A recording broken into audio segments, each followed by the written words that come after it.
Part 1, The Drawer I Was Never Meant to Open. It was a drawer I never opened. Second one from the left, under her side of the bathroom sink. Claire always said it was where she kept girl stuff, pads, old lipsticks, half-empty bottles of serum she swore she'd use again someday. So I respected that invisible line. Because in a marriage, you learn not to touch the things that aren't meant for you. Until the day I did. She was gone for the weekend, some wellness retreat with her sister. It was our 7th year of marriage. Things had been, not bad, just quiet. We were two people sharing space more than intimacy. Comfortable, polite. I dropped her favorite moisturizer on the floor, and the lid rolled under the vanity. When I bent down to get it, I noticed the drawer was slightly open. Just slightly. I don't know what made me do it. Curiosity. Instinct. A quiet voice in the back of my mind that had grown louder over the past few months. But I opened it. And my heart slowed when I saw what was inside. Not tampons. Not lipsticks. Not anything I expected. Just a small, black notebook. A few envelopes. And an old photo, faded around the edges, of Claire and a man I didn't recognize. Their faces were close. Her hand rested on his chest. And she was smiling, that kind of smile I hadn't seen in years. I sat down on the floor with the photo in one hand and the notebook in the other. Then I opened the first page. And read the first line. If something ever happens to me, start here. Part 2, her voice on the page. My thumb hovered over the corner of the page for what felt like hours. The handwriting was unmistakably hers, looping, elegant, a little rushed. The kind of script I'd seen 100 times on birthday cards and shopping lists stuck to the fridge. But this wasn't Claire's usual tone. It felt heavier. More private. As if the words weren't just meant to be read. They were meant to be found. I turned the page. I didn't plan to keep secrets. Not at first. But secrets aren't always born from lies. Sometimes they grow from love. From fear of breaking what you've built. There were dates in the margin. Years back. Before we were married. Before I even knew her. His name was Daniel. I loved him before I understood what love costs. Before I knew how much of myself I could lose to someone. Daniel. The man from the photograph. I turned the page again. We met in Boston. I was 24. He was everything I wasn't, wild, impulsive, too charming for his own good. And I fell fast. He told me once, there are people who teach you love, and people who teach you loss. You'll never know which I'll be. I should have listened. I stopped reading. My pulse thudded in my ears. There was something deeply wrong about discovering your wife's secrets in her handwriting, something too intimate to be comfortable, but too real to ignore. She had never mentioned a Daniel. Not once in 7 years. The envelopes in the drawer were unsealed. Each one addressed to a different name, some I didn't recognize, a few I vaguely recalled from her past. But one had my name on it. Just my first name, in her writing. Nothing else. I held it for a long time. It felt heavier than paper. It felt like a version of her I never met. I opened it. Inside was a short letter. No greeting. No date. You weren't supposed to know about that part of my life. I buried it when I chose you. But lately, I've wondered if burying it meant I never really let go. If I'm honest, I think part of me hoped you'd find this someday. Not because I want to hurt you, but because I need you to know me fully, even the pieces I wish I could erase. If you're reading this, it means you opened the drawer. And that means maybe you were already starting to feel what I've been feeling. The space between us. I never stopped loving you. But I did start wondering if you really knew who I was. This is the beginning, not the end. But it has to start with the truth. Claire. I stared at the letter for a long time, every sentence pressing harder against the fragile image I'd held of her, of us. Because she was right. I hadn't known her fully. And maybe I hadn't tried to. When she got home the next day, I didn't confront her. I didn't say I'd opened the drawer. But I did ask. What's something you've never told me? She looked at me, startled. A flash of fear behind her smile. And then, after a pause. I used to love someone I don't talk about. Part 3, a name that didn't belong to me. There are moments that split your life. Clean lines you don't see coming until they're already drawn, and suddenly everything is either before or after. Hearing her say, I used to love someone I don't talk about. That was one of those moments. She said it gently. Carefully. Like someone holding something hot and fragile in the same hand. But I already knew the name. Daniel. I didn't tell her about the drawer. Not yet. I nodded and said, okay, and she smiled like it was just one of those random questions married people ask each other in their quieter years. But something shifted between us. Slight. Invisible. Real. She stood at the stove while I poured wine. We ate in silence. The kind that used to feel easy. Now it just felt full, of the things we weren't saying. That night, while she slept, I went back to the drawer. Back to the journal. Page after page. Entry after entry. Each one bleeding with a version of her I'd never met. A woman full of longing, mistakes, impossible choices. The kind of woman who could burn her past to the ground and still walk through the smoke without flinching.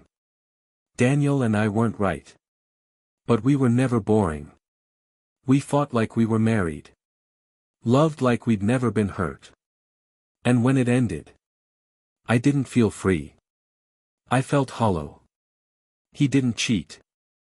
I did. I froze. Read that sentence again. She cheated. It wasn't about the other man. It was about needing to be someone else. I hated the version of myself I became with Daniel, the way I'd bend to him, orbit him, get lost in the pull. I slept with someone else just to see if I still existed outside of him. I never told Daniel. I just left. Vanished. Cut it off. Moved to a new city, a new job. I promised myself I'd never disappear like that again. Until I met you. I blinked at that line. Until she met me. What did that mean? I kept reading. With you, I didn't have to prove anything. I could breathe. I could be soft. I could be still. But sometimes, stillness makes you think too much. And I started wondering, if I'm not telling him this, what else am I capable of hiding? The journal was full of unspoken confessions. Half memories. Guilt. Moments from our marriage where she'd written things instead of saying them. Like the time she stayed in Boston an extra day, for work, apparently not for work. Like the weekend her sister covered for her when she said she was too overwhelmed, apparently, she went to a beach house alone to think about whether she wanted to stay married at all. That's when I realized the worst part wasn't what she did. It was how much she didn't say. Not because she didn't love me. But because she didn't trust me with all of her. The next morning, I made breakfast. She walked into the kitchen with wet hair and tired eyes. Kissed me on the cheek like nothing had changed. I looked at her and said, "Did you love him more than me?" She didn't ask who. She didn't pretend not to know. She just looked down and whispered, "I loved him louder. But I loved you longer." Part 4, The Woman in the Letters. Her answer haunted me. I loved him louder. But I loved you longer.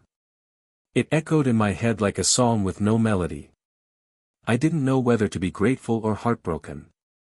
What did that even mean? Was I the safe choice? The aftershock? The person she learned to be still with, only because she'd already burned out on someone else? That night, I didn't read the journal. I opened the envelopes instead. The ones addressed to names I didn't recognize. There were 5 of them. Anna. Grace. Emily. M. The letters were old, dated years before we met. Most weren't full of emotion. They were short, clipped, factual. But they all circled the same subject. Claire had left pieces of herself scattered across her past. And she'd been trying, slowly, secretly, to reclaim them. The letter to Grace. I'm sorry I disappeared. You were a better friend than I ever deserved. I just couldn't carry the version of myself that lived in that apartment anymore. Every corner reminded me of the night I said too much. You were kind to forgive me then. I'm not asking you to now. I just needed you to know I remember. To M, no return address. You told me once that some women only learn they're allowed to exist when they stop apologizing.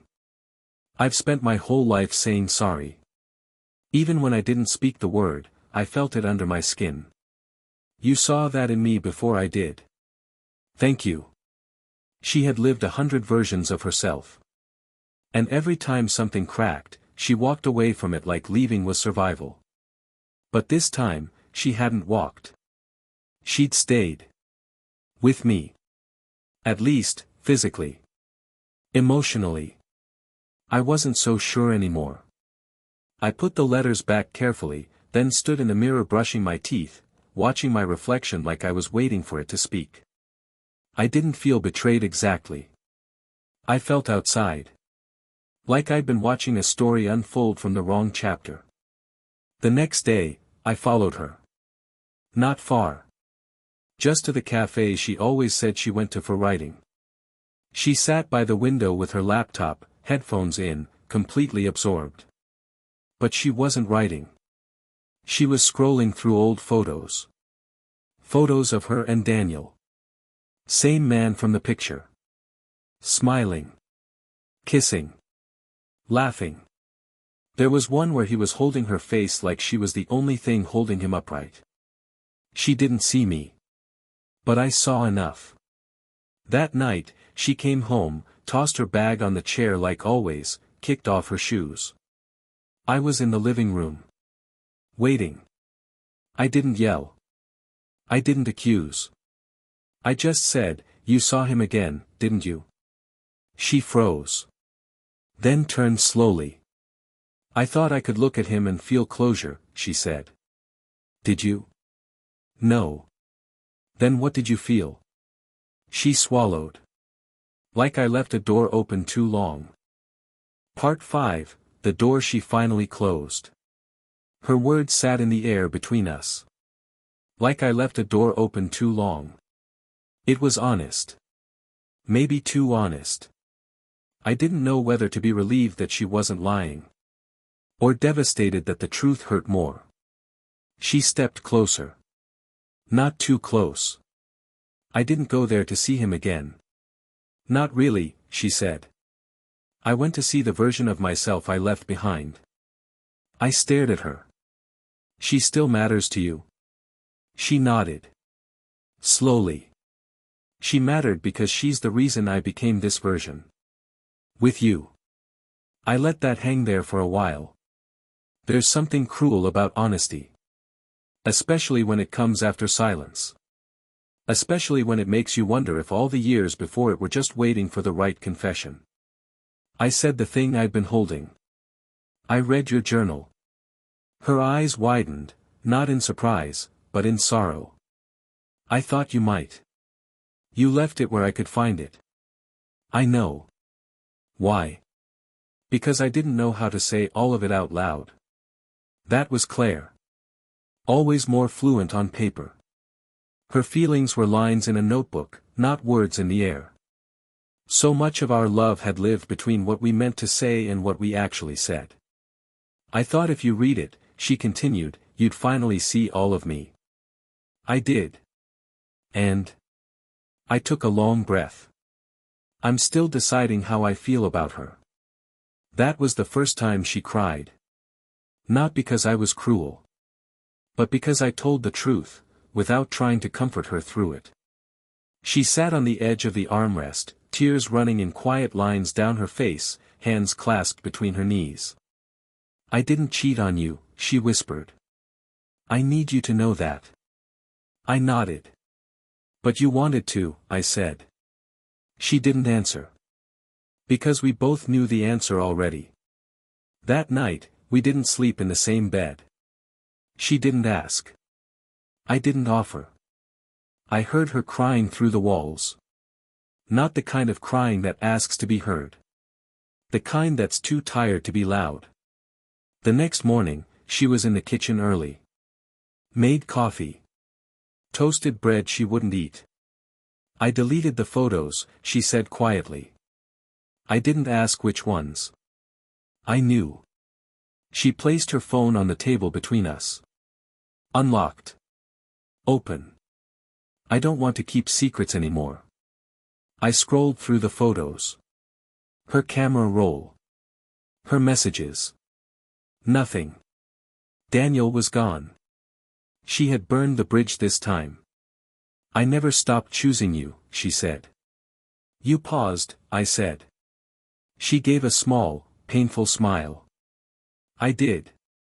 And maybe that was the turning point. Not forgiveness. Not forgetting. But the moment we admitted that love doesn't erase damage. It simply holds it better, if you let it." Part 6, When Love Became Work. The days that followed felt like walking through an old house after an earthquake. Things were still standing. But everything had shifted slightly out of place. The cracks were visible now. And the question wasn't, do we still love each other? It was, are we brave enough to love each other with the cracks in plain sight? We went to dinner one night, first time in weeks. Some small corner restaurant we used to love. We sat at our usual table. She wore the earrings I bought her for our 4th anniversary. She hadn't worn them in years. I noticed. She smiled across the table like she was trying. Like she wanted me to notice. And for the first time in a long while, I wanted to try, too. We talked like strangers who used to be lovers. Careful. Curious. Not quite familiar. She asked about my day. I asked about her writing. It was stilted, yes, but it wasn't cold. There was something oddly beautiful about the quiet effort. Like we were learning each other again. Without the illusion that we already knew everything. That night, back home, she stood by the bedroom door. "I don't expect you to trust me all at once," she said. "I don't," I admitted. She nodded. Tears welled, not of hurt, but of understanding. "But I want to earn it back." So we started over. Slowly. Dinner on Wednesdays. Walks on Sundays. Letters we left on each other's pillows, not because we were hiding again, but because it was how we learned to tell the truth. One of her notes, I remember, said, "I loved him loudly, but I faded there.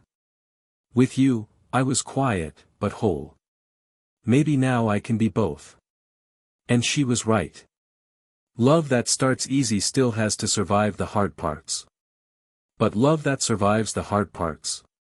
That's where the real story begins. One night, months later, she gave me the notebook. The same one I'd found in the drawer. Only now, it was full. Dozens of entries. But this time, they weren't about Daniel. They were about us. Moments she noticed I smiled when I stirred my coffee. Thoughts she had while watching me sleep. Fears. Regrets. Hopes. Truth. "Why give me this now?" I asked her. She looked at me and said, "Because I finally want to be fully seen." And I think that's when I forgave her. Not because I forgot. But because she stopped asking me to pretend she was someone else. She showed up, flawed, complicated, real. And that was all I ever wanted. Part 7, The Things We Chose to Keep. Spring came late that year. It was the first time in a long time that I noticed the light changing, the way it crept through the blinds in the morning, or how it danced on her cheekbones while she read on the porch. We weren't healed. Not entirely. But the silence between us had changed. It was no longer avoidance. It was peace. We started going through old things. Closets. Drawers. Boxes we hadn't opened since we moved in together. One Sunday afternoon, she pulled out a shoebox. Inside, photographs, concert stubs, notes from the early days of us, notes I barely remembered writing. Claire smiled as she read one out loud. "You snore like a kitten trying to roar." We both laughed, the first real laugh in weeks. At the bottom of the box was a smaller envelope. Unlabeled. She handed it to me. When I opened it, my breath caught. It was the original photo, the one I'd found in the drawer. Her and Daniel. She watched me. I meant to throw it away. I nodded slowly. "Why didn't you?" She looked down. "Because I needed to see it. To remember what kind of love I don't want anymore." I didn't ask her to burn it. I didn't tear it up. I simply handed it back. "You don't have to forget," I said. "You just have to keep choosing me." She smiled, soft, sad, grateful. "I do," she whispered. "Every day." We made a new rule. Anything that wasn't part of this life, the one we were rebuilding, didn't belong in the space between us. So we boxed up what we didn't need anymore. And we let it go. Not as denial. But as a declaration. That the past could live behind us. Without dragging us backward. We weren't the same couple anymore. We didn't try to be. We were slower. Quieter. More intentional. We touched more. Talked less. Said what we meant. Stopped performing the version of ourselves we thought the other wanted. One night, I asked her. "If you could go back, would you change any of it?" She paused for a long time.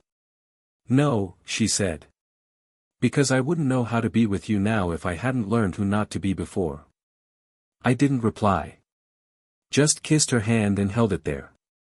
Because sometimes love doesn't need a response. Sometimes it just needs a witness. Part 8, the drawer we left empty. A year passed.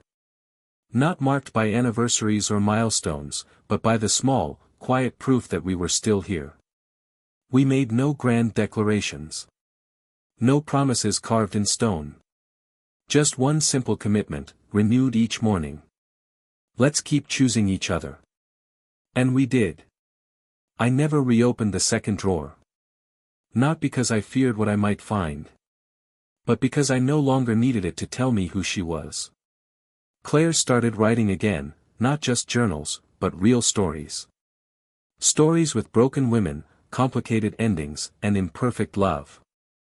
I read them all. Some felt familiar.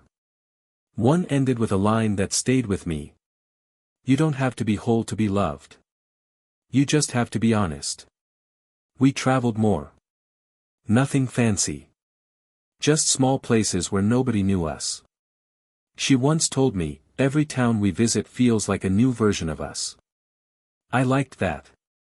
We weren't trying to go back to who we were. We were becoming who we were willing to be. One rainy afternoon, I caught her standing in the bathroom. She had opened the drawer. It was empty now, cleared long ago. She wasn't looking for something. She was remembering. "I kept so much of myself in here," she said quietly. "It's strange seeing it empty." I walked up behind her. Rested my chin on her shoulder. "You don't have to hide anymore." She turned, eyes glistening. "I know." And maybe that was the final chapter. Not closure, exactly, but calm. The kind that comes not when everything is fixed. But when you stop needing it to be. The past didn't vanish. It just softened. The journal stayed locked away. The photo never came out again. But the version of Claire who once wrote, "If something happens to me, start here," no longer needed a secret place to exist. She was here now. Fully. Unapologetically. Seen. Love, I learned, isn't always the first story. Sometimes it's the second. The one you build after the drawer is empty. The photos are put away. And the silence no longer hurts.